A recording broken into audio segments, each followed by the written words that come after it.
Hey there everybody, so we got a little situation going on today. Well, if y'all saw in the last video, actually I don't know if it's going to be the last video or not, because I don't know, this video may go up before that one even goes up, but we broke down again on the water. No big issue, but as y'all know, I had my daggum flywheel mess up on me. The teeth were all chewed up and my starter needed being replaced, and I got all that fixed. She's cranking up, she's running good, she still runs good, but she quit pumping water, so most likely we're going to need a new impeller. So I've started the process of taking off the lower unit on this old 89 model GT150. Now, it's a pain in the butt. It's a lot more to it than you would think. You would think you could just take all the bolts out the bottom and drop it right out. That's not the case. You got to disassemble like everything off the front of the motor. You got to take it all off just to get to the shift linkage to disconnect it so you can drop the foot all the way out. But I'll show you all a little bit of what we got going on here. As y'all can see, there's the motor. It's a complete mess at the moment. No big deal, we're going to get it all fixed where it needs to be. But over here, there's our carburetors right there. We had to take them off. Now, you see these right here, these holes? There's a bolt in every one of those. I'll kind of give you a little rundown on how to take your carbs off. Your carbs, get out of the light. That's where your carbs mount. There's the gasket. You can see all the bolt holes. But to first get to the carburetors, we had the air box need to come off. There's the back plate for your air box. And this is the cover here. It's just a few bolts on the top of it to take it off. You take off the cover, then you unbolt the darn plate right there. And once you've unbolted it, you can get over here to all your nuts to get your carburetors off. And once you've got your carburetors off, I'm trying to stay out of your guys' light.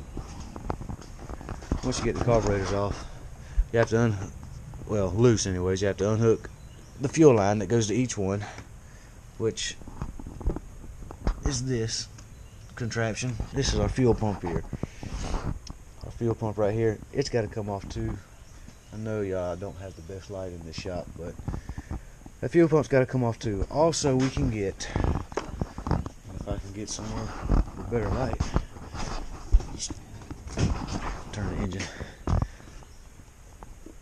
Right here, that's a gear shift linkage nut that's missing. I had to take it out, and there's one on this side, right back here. It is near impossible to get to, back there where you can't see. My finger's touching it. Near impossible to get to. We're gonna do all we can to get to it, but we don't know yet if it's gonna work, if it's gonna happen. At least from the front. We may have to come from this side, finish getting this fuel pump and all off. But once we do all that, I have left just one bolt in here holding the lower unit together.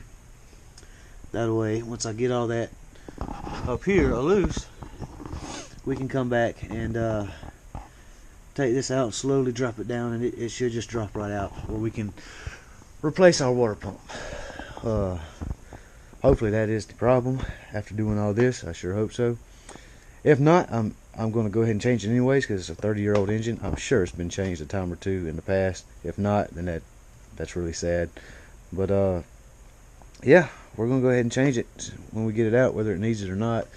But if that wasn't the problem of why I quit pumping the water, then it would have been the thermostat. And yeah, then I'll just go to it and do that. None of this is real expensive, but if you was to send it to a shop and have them go through all this just to change that little water impeller down there, yeah, I ain't no telling how much it would cost you. I paid $16.95 for the impeller and a new key and a new little grommet that goes down in there. That's how much the part costs. Take it to a shop, I'm sure you're looking at easy $350, maybe more, who knows, because it's a job to take all this stuff off. But I will see if I can't get to this other nut down here, and once I figure out how I'll get to it, I'll give y'all an update on how I did it. Okay, so this is gonna be quick because my memory's getting low, but I'm doing this to show you guys real quick, and also so I can remember. Alright, this hose for the fuel pump goes right here. That yeah, this hose goes right here. That one goes there. This one goes down there. And this tube on the bottom right here goes to this fuel rail. Okay guys, hopefully I have enough memory left to show you guys this, but y'all can see. Y'all ain't gonna be able to see. This is in a terrible spot. See this plate right here? I took it off. It gave me enough room to get this wrench over in there to get a hold to that bolt right there. If you guys are able to see it. Still recording, still got some memory. Okay, so I got it loose. I'm working the rest of it with my finger. We'll have it all the way out. That'll have the linkage loose. Then I can come and get this lower unit out of here so we can replace this impeller. And I'll probably have to show y'all guys the impeller replacement in a different video. It hasn't arrived in the mail yet, but this one, will show you how to get that linkage loose to get this lower unit off. Alright, be back in a minute. It's going to me low memory. Okay guys, back with you again real quick. Got my wrench, got that daggone, we got the linkage nut out. So now to get the lower unit out, show you guys real quick. There are 5 bolts holding this thing in. One was here, there was this one still here, one right there under the trim plate, and 2 right there, same as on this side. All we have left now is this one. We'll get it loose. Get the wrench on the right way. We'll start getting this one loose, and then this will drop right down out of here. Should drop right out of here. Let's see if I can set y'all up on this stand.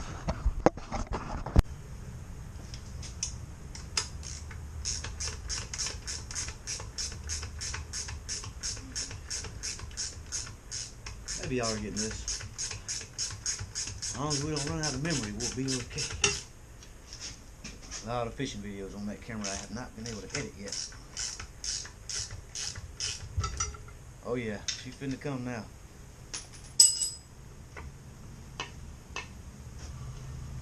Oh yeah. Alright. And that's how you pull your lower unit. So, that's our, if y'all can see, this is our impeller housing. This is what pumps the water up through the engine to cool it. We have to take that off to get in there and change it out. That'll be another video for you guys though. Y'all don't have to watch that. All I had to do was get this beast off. It was a task, but we've got it. Alright. Alright there, fishing addicts. We'll be back at it next time.